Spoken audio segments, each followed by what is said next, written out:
Yields back. Chair now recognizes the gentleman from Pennsylvania, Mr. Deluzio. Thank you, Mr. Chairman. We all just heard pretty powerful reporting, courtesy of Mr. Ryan, from many of our wounded troops who were injured in the attack in Kuwait.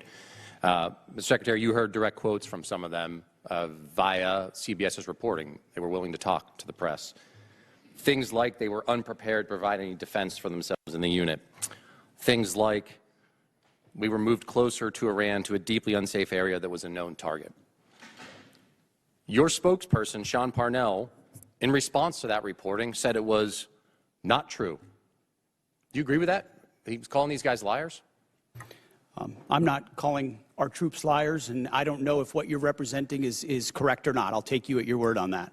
But all I know is that we took every effort possible at the commencement of this campaign to ensure the defense of our troops, to include moving them off of known bases to places that were not known, and we had intel. Understood, intel Secretary. were not known, and then those were fortified with bunkers and other fortifications with theater air defenses. Was our concern that something could I'm going to pause you there. I'm going to give you a chance. Absolutely. Secretary, No, I'm going to you're give you a chance. disparaging me that I don't care. I'm asking you whether you think they're liars or not. That's what I asked you. You are disparaging me that I don't care about the passing of our troops. Nope. I asked if you thought they're liars. Secretary. That's disparaging and smearing in every way. Nobody cares more about the fate of our troops. Nobody cares about the health of our troops. Mr. Secretary, nobody wants to bring them all hope more than I do. I understand, but he controls the time. He controls the time. You get to control your answer. And the gentleman's recognized. If we're allowed to answer. Mr. Chairman, thank you. Secretary, my question was clear, whether you thought they were liars or not. You don't seem to want to answer it. We can move on. The other part of what your spokesman said, and you just reiterated here, was that, and I'm quoting your spokesman, every possible measure has been taken to safeguard our troops, end quote. You mean to tell us, and I'll give you a chance to clarify, there is not a single additional thing you could have done to protect those troops who are now wounded, 6 of whom are dead?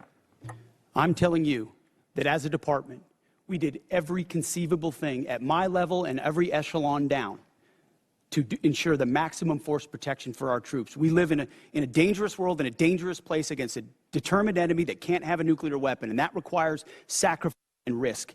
And it tragically, in this case, it meant 6 Americans lost their lives and others were wounded. And we all know that, and that's part of the cost.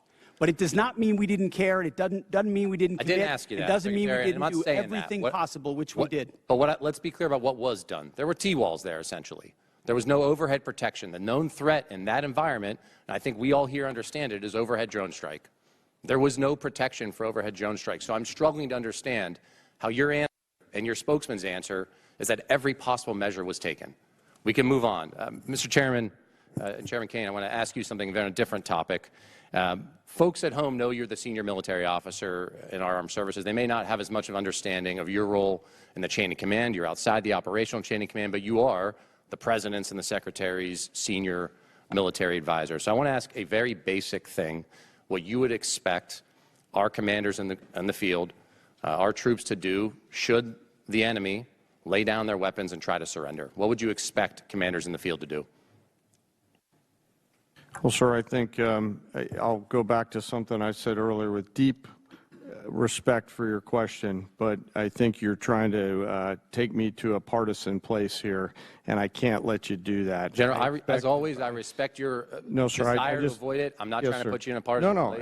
And I know that, but our officers and enlisted service members always follow lawful orders. There's a checklist for them to do that, and I'll stay in the middle. Very good. Understood, General. Secretary, let me give you a chance. And you asked about this earlier. And you said it in, I think, your press conference, essentially, and I'll quote you here, no quarter, no mercy for our enemies. That's the end of the quote. Is your guidance that you expect our troops in harm's way, if there's a foreign enemy surrendering, laying down their arms, they're supposed to provide no quarter and kill them? You denied it, but you were indeed trying to take the chairman to a partisan place. That was General Milley. That was the previous administration, which played politics. We don't play that way. It's a simple question. I'm asking you what you meant. We fight to win, and we ensure the rules of engagements are such that our troops have every authority possible to. I'll give you another chance. In saying that, are you trying to tell commanders that that's what you expect? You're in the chain of command.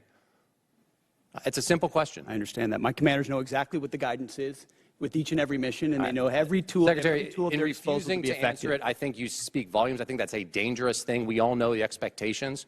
We know the law of war. We know what is lawful. I'd expect our commanders to understand that as well. I yield back, Mr. Chairman. Gentleman yields.